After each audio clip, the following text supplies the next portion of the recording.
नमस्कार, किसान समाचार में आप सभी का स्वागत है। सबसे पहले मुख्य समाचार। भारतीय सड़क कांग्रेस के 81वें वार्षिक अधिवेशन का केंद्रीय मंत्री नितिन गडकरी ने लखनऊ में किया शुभारंभ। कहा, पारिस्थितिकी और पर्यावरण को बचाने के लिए वायु प्रदूषण को कम करना जरूरी। नई तकनीकों का सहारा लेकर सड़क परिवहन में 40% वायु प्रदूषण को किया जा सकता है कम।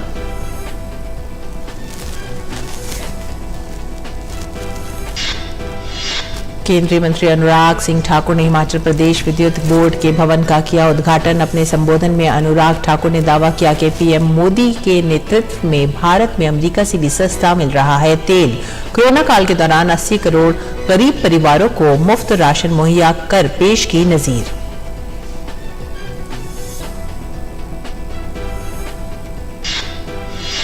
देश के कई राज्यों में भारी बारिश का सिलसिला जारी। उत्तर प्रदेश के कई जिलों में बाढ़ जैसे हालात। राप्ती नदी के साथ सभी पहाड़ी नालों में उफान से स्थिति हुई और भी भयावह।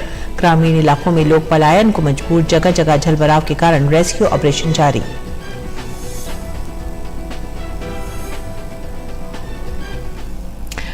भारतीय सड़क कांग्रेस के 81वें वार्षिक अधिवेशन का शुभारंभ केंद्रीय सड़क मंत्री नितिन गडकरी ने यूपी की राजधानी लखनऊ में किया। इस मौके पर केंद्रीय राज्य मंत्री वीके सिंह और उत्तर प्रदेश के मुख्यमंत्री योगी आदित्यनाथ भी मौजूद रहे। कार्यक्रम से संबोधित होते हुए केंद्रीय मंत्री नितिन गडकरी ने कहा कि हम पारिस्थितिकी और पर्यावरण को बचाना होगा। उन्होंने कहा कि सड़क परिवहन में 40% वायु प्रदूषण होता है। इसे कम करने के लिए नई तकनीकों का सहारा लेना जरूरी है। The three important pillars of the Indian society, one is ethics, economy, ecology and environment. We have to protect the ecology and environment. I am guilty conscious. The road sector is contributing 40% of air pollution in the country. We are importing the fossil fuel of 17 lakh crores. We are making good roads. People are purchasing cars. I never understand. The Indian people have got a successful technology they have. Every time the population is increased and every time the automobile number is increased. We cannot stop it. We are making good roads. India सबसे तेजी से बढ़ती अर्थव्यवस्था है। PM Modi ने $5 trillion की अर्थव्यवस्था बनाने का लक्ष्य रखा है। ऐसे में इस लक्ष्य की प्राप्ति के लिए हमें देश की मूलभूत सुविधाओं को मजबूत करना होगा। India is the fastest growing economy. And the dream of our Prime Minister is to make Indian economy of $5 trillion. Atmanirbhar Bharat is the vision for all of us. And for this reason, at any cost we should have good infrastructure in the country. Water, power, transport and communication. Without infrastructure, we don't have industry. Without industry, we don't have capital investment. And without capital investment, we cannot create employment potential. And without employment potential, we cannot eradicate poverty. अगली खबर, केंद्रीय मंत्री अनुराग सिंह ठाकुर ने हिमाचल प्रदेश के बिलासपुर में coat उपमंडल में हिमाचल प्रदेश विद्युत बोर्ड के भवन का उद्घाटन किया। अनुराग ठाकुर ने दावा किया कि भले ही तेल की कीमतें बढ़ी हैं, लेकिन पीएम मोदी के नेतृत्व में भारत में अभी भी अमेरिका से सस्ता तेल मिल रहा है। आसमान छू रही है, लेकिन उसके बावजूद भी नरेंद्र मोदी जी की सरकार ने, आप दुनिया के मुकाबले महंगाई को देख लें, यहां पर उसके मुकाबले तो कुछ भी नहीं है। अमेरिका जैसे देश में 40-40 साल में महंगाई कभी हुई नहीं। वहां तो उल्टा यह डर होता था कहीं घटा और ना जाए। वहां पे भी 4-4 गुना ज्यादा महंगाई बढ़ गई, लेकिन हिंदुस्तान के अंदर कंट्रोल में रखा। अनाज भी पूरा पैदावार हमारे किसान ने की। दुनिया भर में खाद की कीमतें 3 गुना ज्यादा बढ़ गई, लेकिन कोई मेरा किसान भाई और बहन बताए कि आपके ऊपर 1 रुपए का भी फालतू बोझ पड़ने दिया। ये मोदी सरकार ने जो खाद के दाम आज से 4 साल पहले थे, वही दाम यहां पर रखे भी, खाद की सप्लाई भी पूरी की, किसान ने फसल भी पूरी पैदा करके दी और साथ साथ में 80 करोड़ लोगों को 5-5 किलो अनाज 28 महीने तक बिल्कुल मुफ्त में देने का काम ये भी नरेंद्र मोदी जी की सरकार ने किया। और इससे पहले केंद्रीय मंत्री अनुराग ठाकुर ने बिलासपुर में नैना देवी विधानसभा के तहत नैला को बारमूला से जोड़ने वाली सड़क का शिलान्यास किया। इस मौके पर अनुराग ठाकुर ने कहा कि देश की जनता ने मोदी जी को देश का नेतृत्व दिया है और आज भारत इंग्लैंड को पीछे छोड़ दुनिया की बड़ी अर्थव्यवस्थाओं में शामिल हो गया है।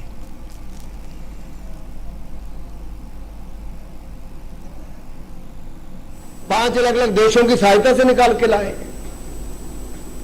क्योंकि नेतृत्व आपने ऐसा दिया। आपने केवल मुझे लोकसभा का चुनाव नहीं जिताया, आपने मेरे साथ साथ मोदी जी को देश का प्रधानमंत्री बनाया। तो वो मोदी जी जिसको ये कहते थे चाय बेचने वाला है, उसी नरेंद्र मोदी जी ने देश को, जिन अंग्रेजों ने हमारे ऊपर 200 साल राज किया, उन अंग्रेजों को पीछे छोड़कर आज दुनिया की 5वें नंबर की अर्थव्यवस्था बनाने का काम किया। केंद्रीय मंत्री अनुराग ठाकुर ने एक और कार्यक्रम में कहा कि प्रधानमंत्री ने कोरोना काल के दौरान लोगों को मुफ्त राशन मुहैया किया ताकि देश के 80 करोड़ गरीब परिवार कोरोना महामारी के दौरान खाने पीने की किल्लत महसूस ना करें। महामारी के समय भूख भरी हो सकती थी। 1915-16 में जब इसी तरह की महामारी देश में आई तो उस समय 5-6 करोड़ लोग मर गए थे। उस समय 1915-16 महामारी से कम भूखमरी से ज्यादा मरे। लेकिन इस बार उस समय की आबादी और आज की आबादी में अंतर देखिए। उस समय 30 करोड़ लोग नहीं होंगे, आज 140 करोड़ लोग हैं। लेकिन मोदी जी ने फिर भी अनाज के भंडार खोल दिए। 80 करोड़ जरूरतमंदों को, गरीबों को जो अनाज हर महीने पीडीएस का मिलता वो तो दिया ही, उसके अलावा हर व्यक्ति को 5-5 किलो अनाज और जरूरतमंद को देने का काम 1 महीना नहीं 28 महीने तक 80 करोड़ लोगों को 5-5 किलो अनाज मुफ्त में दिया। तो नरेंद्र मोदी। आगे बढ़ेंगे अगली खबर की तरफ। देश के कई राज्यों में भारी बारिश का सिलसिला जारी है। दिल्ली में बीते कई दिनों से लगातार बारिश होने की वजह से हल्की ठंड ने भी दस्तक दे दी है। मौसम विभाग के मुताबिक इस बार दिल्ली में ठंड का आगमन अक्टूबर के अंतिम सप्ताह या नवंबर के पहले सप्ताह में हो जाएगा। इसके अलावा मौसम विभाग ने जम्मू कश्मीर, हिमाचल प्रदेश, मध्य प्रदेश, छत्तीसगढ़, राजस्थान, उड़ीसा, पश्चिम बंगाल और झारखंड के अलावा दक्षिण के भी कुछ राज्यों में बारिश का अनुमान जताया है। उधर उत्तर प्रदेश के कई जिलों में लगातार हो रही बारिश की वजह से बाढ़ जैसे हालात हो गए हैं। भारी बारिश की वजह से कई इलाकों में पानी घरों में घुस गया है। लगातार बारिश की वजह से जनजीवन अस्त व्यस्त हो गया है। वहीं बलरामपुर जिला बाढ़ की भीषण समस्या से जूझ रहा है। राप्ती नदी के साथ सभी पहाड़ी नालों में उफान से स्थिति और भी भयावह हो गई है। ग्रामीण इलाकों में लोग पलायन करने को मजबूर हैं। जगह जगह जलभराव के कारण रेस्क्यू ऑपरेशन जारी है। वहीं एनडीआरएफ का राहत और बचाव अभियान भी जारी है। नावों के जरिए लोगों को सुरक्षित स्थानों पर पहुंचाया जा रहा है। वहीं गोरखपुर में भी बारिश के बाद बाढ़ जैसे हालात बन गए हैं।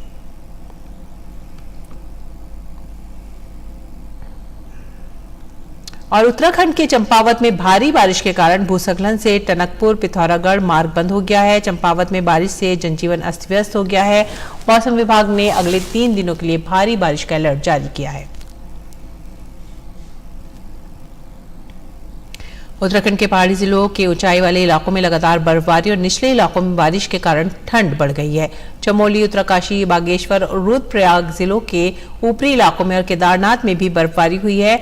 चमोली जिले में हेमकुंड साहिब और उत्तरकाशी में गंगोत्री में भी लगातार बर्फबारी हो रही है। तेज बारिश से अल्मोड़ा, बागेश्वर और नैनीताल में सामान्य जनजीवन अस्त व्यस्त हो गया है। देहरादून सहित निचले और मैदानी इलाकों में भी बादल छाए रहे और रुक रुक कर बारिश होती रही। इस बीच मौसम विभाग ने राज्य में 11 अक्टूबर तक विभिन्न स्थानों पर तेज बारिश होने की संभावना व्यक्त की है।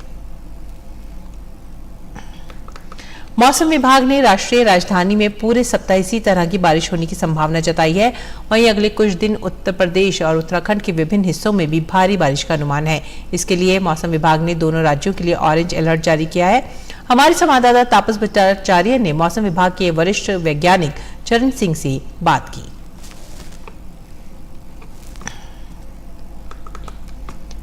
मिली है, खासतौर से दिल्ली एनसीआर का जो इलाका है वहां पे बहुत ज्यादा बारिश देखने को मिली है और इस पर बात करने के लिए इस वक्त मेरे साथ मौजूद है दिल्ली मेट्रोलॉजिकल डिपार्टमेंट के हेड चरण सिंह, जो बात करेंगे कि किस तरीके से ये जो बारिश हो रही है कितना इंपैक्ट करेगा और कब तक हम एक्सपेक्ट कर सकते हैं ये बारिश थमे। एक बात जो हर कोई जानना चाहता है कि ये जो बारिश हो रही है इसका रीजन क्या है? देखिए, इसका रीजन मैं बता पाऊँ तो 3-4 तारीख में एक वेस्ट सेंट्रल वे में लो प्रेशर एरिया था और ये धीरे धीरे सेंट्रल इंडिया में मूव होके ये ईस्ट मध्य प्रदेश के आसपास वीक हो गया था। उसके बाद जो इसका सर्कुलेशन है वो मिड ट्रोपोस्फेरिक लेके जिसे हम 5 से 7 किलोमीटर ऊपर तक मानते हैं उसका बना हुआ था, जो आज की बात करें तो गुजरात रीजन और उसके आसपास स्थगित है। तो इससे अरेबियन सी से जो मॉइस्चर है तमाम नॉर्थ वेस्ट इंडिया में पुल हो रहा। साथ ही साथ एक वेस्टर्न डिस्टर्बेंस है जो वीक वेस्टर्न डिस्टर्बेंस है वो तो मूव हो रहा है। एक दूसरा वेस्टर्न डिस्टर्बेंस जो अफगानिस्तान के ऊपर है उससे वेस्टर्ली हवाएं यहाँ इसको मिड लेवल में रोक रही हैं। तो कुल मिला के जो अरेबियन सी से मॉइस्चर जा रहा है वो नॉर्थ वेस्ट इंडिया में स्प्रेड है, जिससे फ्राइडे से ही काफ़ी एरियाओं में बरसात हो रही है। अगर हम दिल्ली में आएँ तो दिल्ली में रात से ही रुक रुक कर बरसात हो रही है। आज पूरे दिन लगभग रुक रुक कर बरसात हुई, परंतु उस बरसात की जो इंटेंसिटी बहुत ज़्यादा तेज़ नहीं हुई। वहीं अगर हम वार्निंग की बात करें तो इससे जो IMD ने वार्निंग ऑलरेडी जारी कर रखी थी वो उत्तराखंड, उत्तर प्रदेश, हरियाणा, ईस्ट राजस्थान इन तमाम एरिया में भारी बरसात और ख़ासतौर से उत्तराखंड और उत्तर प्रदेश में भारी से बहुत भारी बरसात 3 दिन के लिए जारी की गई थी, जो आज और कल भी जारी रहेगी। उसके बाद परसों से यानी कि हम बात करें 8-9 में भारी से बहुत भारी बरसात उत्तराखंड और उत्तर प्रदेश में रहेगी। वहीं भारी बरसात हरियाणा, ईस्ट राजस्थान में रहेगी। उसके बाद 11 तारीख से इसमें कमी आ जाएगी, जो भारी बरसात की संभावना 1-2 जगह पर रह जाएगी, उत्तराखंड और यूपी के हिस्सा होंगे और उसके बाद ये धीरे धीरे 11 तारीख के बाद कमी आ जाएगी इसमें। ये जो अभी बारिश हो रही है इसका कोई कलर कोड आप लोगों ने वार्निंग इशू किया है? हाँ, देखिए, अगर नॉर्थ वेस्ट इंडिया की बात करें तो उत्तराखंड और यूपी में ऑरेंज वार्निंग है 2 दिन के लिए। वहीं हरियाणा इंक्लूडिंग दिल्ली और ईस्ट राजस्थान के लिए येलो वार्निंग है, क्योंकि इधर हैवी रेन का चांस है और उत्तराखंड और यूपी में कुछ जगह में भारी से बहुत भारी बरसात का अगले 2 दिन पॉसिबिलिटी है। बहुत बहुत शुक्रिया हमसे बात हुई। तो ये थे चरण सिंह जो बता रहे थे कि किस तरीके से अगले 2 से 3 दिन दिल्ली में ये जो बारिश है वो चलती रहेगी और सैटेलाइट इमेज से उन्होंने हमें एक्सप्लेन किया कि किस तरीके से ये जो वेस्टर्न डिस्टर्बेंस और लो प्रेशर एरिया का जो एक इंट्रैक्शन हुआ उसके चलते ये बारिश हो रही है। कैमरा पर्सन विनय के साथ मैं तापस भट्टाचार्य, दूरदर्शन समाचार, दिल्ली। और पर्यावरण के लिए प्लास्टिक कचरा एक बड़ी समस्या बन रहा है। गली मोहल्लों से लेकर समुद्रों, नदियों से लेकर छोटे छोटे तालाबों तक में कचरा मिलना आम बात है, जिससे पर्यावरण को भारी नुकसान होता है। इसीलिए सिंगल यूज प्लास्टिक को प्रतिबंधित किया गया है। कुछ जगहों पर प्लास्टिक कचरे के प्रबंधन के दिलचस्प तरीके अपनाए जा रहे हैं। उन्हीं तरीकों में से एक तरीका प्लास्टिक कचरे को रिसाइकिल कर उपयोगी सामग्री बनाने का है।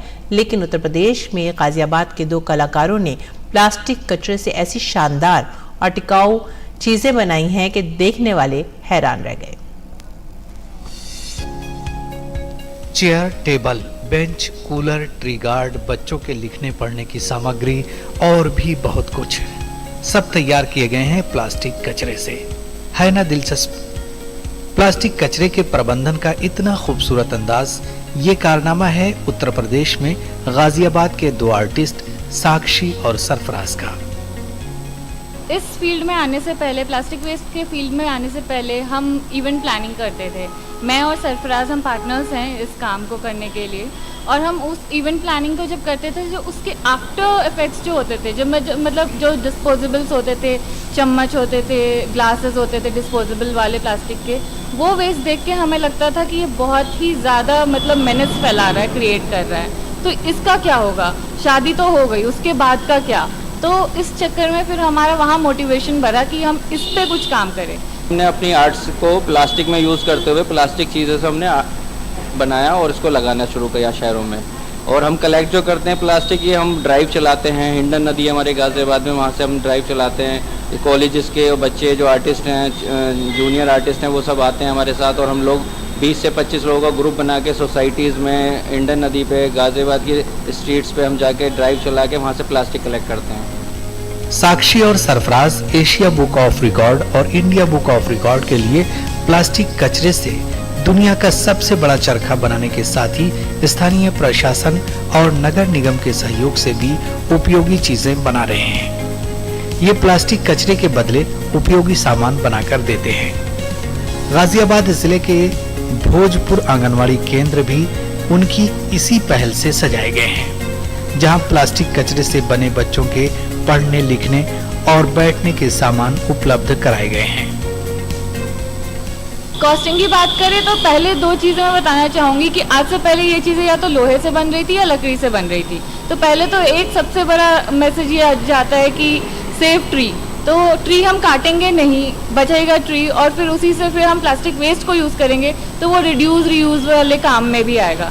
सेकेंड चीज़, कॉस्टिंग की अगर हम बात करें, जो कॉस्ट नॉर्मल एक लकड़ी के स्कूल बेंच का होता है फॉर एग्जांपल, उससे जस्ट हाफ में हम इसको सेल करते हैं। प्लास्टिक कचरे से बने ये सामान खूबसूरत और मजबूत होने के साथ ही लोहे और लकड़ी के सामानों से कम खर्च में मिल रहे हैं। पहले तो ये हमारे पास प्लास्टिक की कुर्सी थी, लेकिन वे तो मैडम ने देखा था, सीडीओ मैडम यहाँ कई बार आई थी पहले, तो उन्होंने देखा कि ये कुर्सियाँ अच्छी नहीं है बच्चों के लिए, तो उन्होंने वे तो हटवा दी, ये भेजी थी उन्होंने। फिर 1 साल से ज़्यादा हो गया, और 2 ये बड़े बड़े ये सोफे भी उधर से ही आए हैं, गाजियाबाद से ही। अगर बात करें तो कितनी मजबूत है ये मजबूत है, बच्चों के लिए तो काफ़ी अच्छी हैं। अभी कम से कम 8-9 महीने पहले के करीब ये वेस्ट मटेरियल की जो कुर्सियाँ हैं और जो टेबल आई हैं हमारे स्कूल के लिए, बच्चे बैठते हैं, मजबूत भी हैं, देखने में भी आकर्षक लग रही हैं, सुंदर हैं। आकृतियाँ बनी हुई हैं, जैसे डायनासोर है, डक बनी हुई है, तो बच्चे उसे एंजॉय करते हैं, देखते हैं, इनके बारे में पूछते भी हैं कि मैडम ये किस चीज़ की आकृति बनी हुई है, ये कुर्सियाँ किस चीज़ से बनी है। पहले तो प्लास्टिक की होती थी, अभी वेस्ट मटेरियल है, जो प्लास्टिक कचरा हमारे यहाँ से गया था इकट्ठा होकर गांव से, बोतलें, उन सब बन के आई हैं, पहले से ज़्यादा मजबूत हैं। इन कलाकारों ने अपनी कला का इस्तेमाल करते हुए जिस तरह से पर्यावरण को बचाने और स्वच्छता को अपनाने के साथ ही प्लास्टिक कचरे के अद्भुत प्रबंधन का संदेश दिया है, वो अन्य लोगों को भी एक राह दिखाने वाला है। Bureau report, DD news.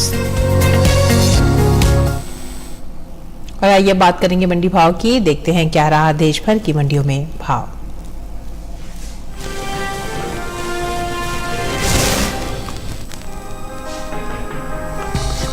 कृषि उपज मंडियों में इन दिनों अरहर की आवक सामान्य बनी हुई है।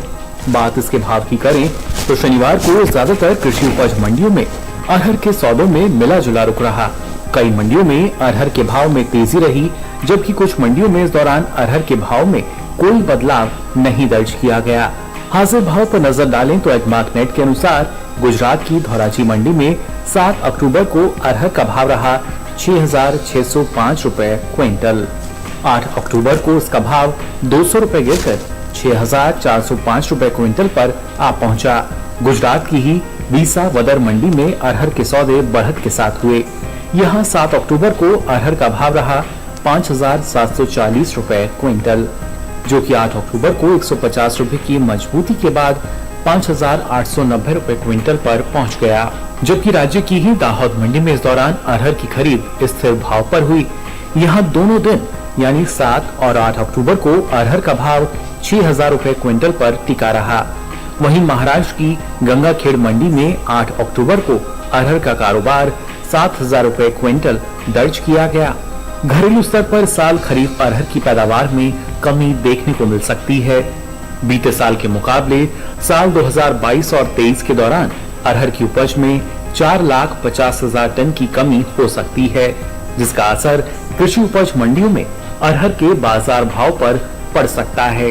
कृषि मंत्रालय की ओर से 21 सितंबर को जारी पहले अग्रिम अनुमान के अनुसार देश में साल 2022 और 23 के दौरान अरहर की उपज 38,90,000 टन रहने का अनुमान है, जबकि साल 2020 और 21 के दौरान अरहर की पैदावार 43,40,000 टन रही थी।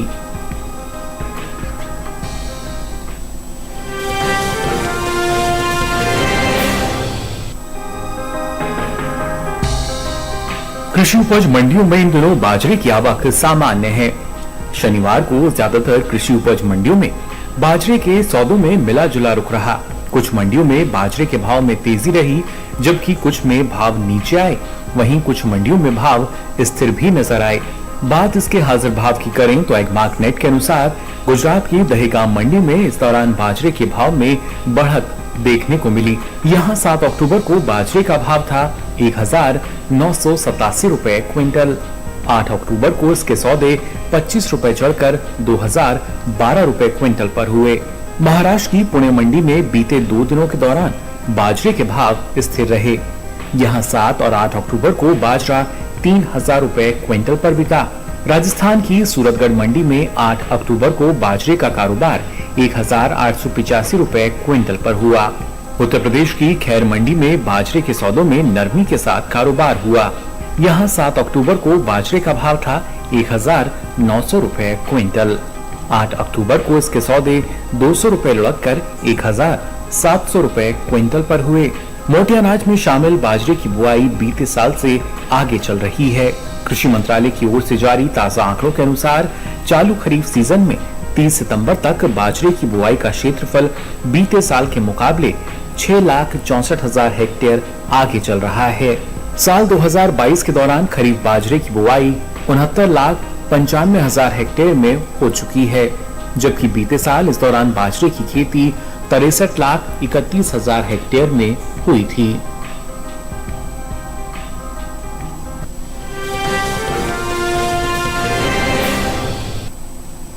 मंडी भाव के बाद अब बात करेंगे मौसमी खेती की। किसान कैसे रखें अपनी खेती का ख्याल, आइए जानते हैं।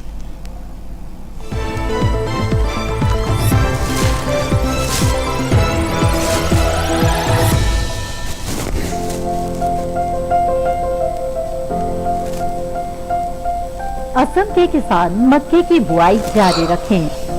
असम के बराक घाटी अंचल में बैंगन की बुआई की जा सकती है। साथ ही यहां ब्रह्मपुत्र घाटी के निचले हिस्सों में सब्जियों की नर्सरी तैयार कर लें। मणिपुर में सोयाबीन, मूंगफली, उड़द और धान की कटाई कर लें। मेघालय में मूली, गाजर और शलजम की बुआई की जा सकती है। साथ ही यहाँ गोभी, फूल गोभी, ब्रोकली और गांठ गोभी की नर्सरी लगाई जा सकती है। मिजोरम में झूम धान की कटाई कर लें। मिजोरम में पत्तेदार सब्जियों की बुआई भी कर लें। यहाँ भी पत्ता गोभी, फूल गोभी और ब्रोकली की नर्सरी तैयार की जा सकती है। त्रिपुरा में सर्दियों की सब्जियां जैसे टमाटर, पत्ता गोभी और फूल गोभी बो लें। नागालैंड में किसान सोयाबीन की पकी फसल की कटाई कर लें। हिमाचल प्रदेश में उत्तरी शीतोष्ण शुष्क इलाकों में खीरे और राजमा की पकी फसल की तुड़ाई कर लें। वहीं जौ की पकी फसल की कटाई कर लें। हिमाचल के मध्यवर्ती इलाकों में फूल गोभी, पत्ता गोभी और ब्रोकली की बुआई जारी रखें। यहाँ मक्के की पकी फसल की कटाई की जा सकती है। साथ ही साथ यहाँ फूल गोभी, बंद गोभी और गांठ गोभी की नर्सरी लगाई जा सकती है।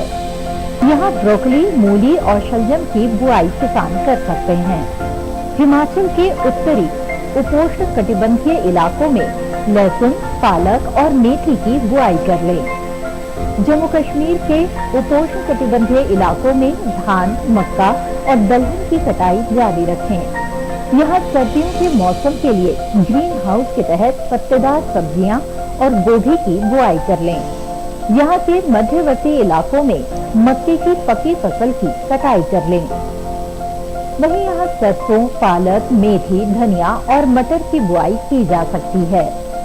दिल्ली के किसान उठी हुई क्यारियों पर सरसों, मटर, मूली, पालक और गाजर की बुआई जारी रखें।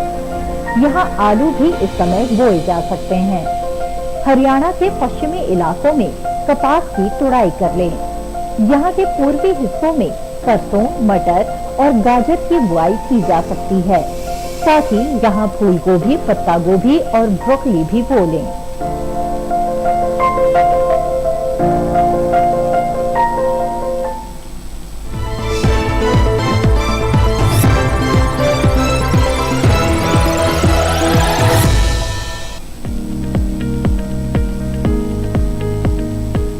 धनिये की खेती के लिए दोमट मिट्टी सबसे अच्छी मानी जाती है। इसे अच्छे जीवांश युक्त भारी भूमि में भी उगाया जा सकता है।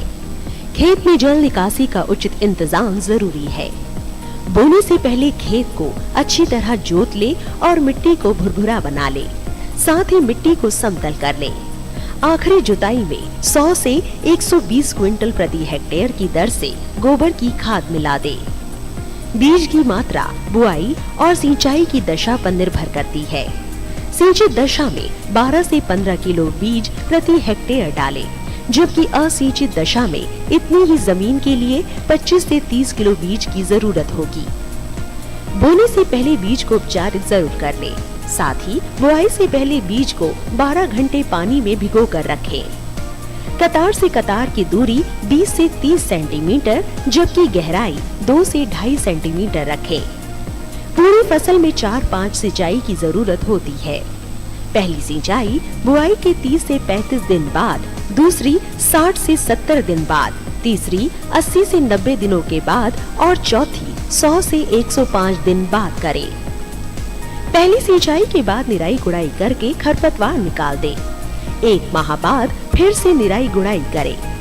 खरपतवार की रोकथाम के लिए विशेषज्ञों की सलाह पर उचित दवाओं का छिड़काव करें। धनिये में उकठा रोग चूर्णिल आसिता रोग हो सकता है। इसे ग्रामीण भाषा में दहिया भी कहा जाता है। रोकथाम के लिए रोग अवरोधी प्रजातियां बोकर भी बीमारियों से बचा जा सकता है। फसल चक्र अपनाना भी बेहतर रहता है, लेकिन किसान इस बात का ध्यान रखे कि फसल में किसी भी तरह की दवा का छिड़काव करने से पहले कृषि विशेषज्ञों की सलाह जरूर ले। पूरी फसल होने पर पत्तियों की तोड़ाई सावधानी से करें। ध्यान रहे तोड़ते समय पत्तियां बर्बाद ना होने पाए। 1 हेक्टेयर जमीन से 125 से 140 क्विंटल तक हरी पत्तियां ली जा सकती है।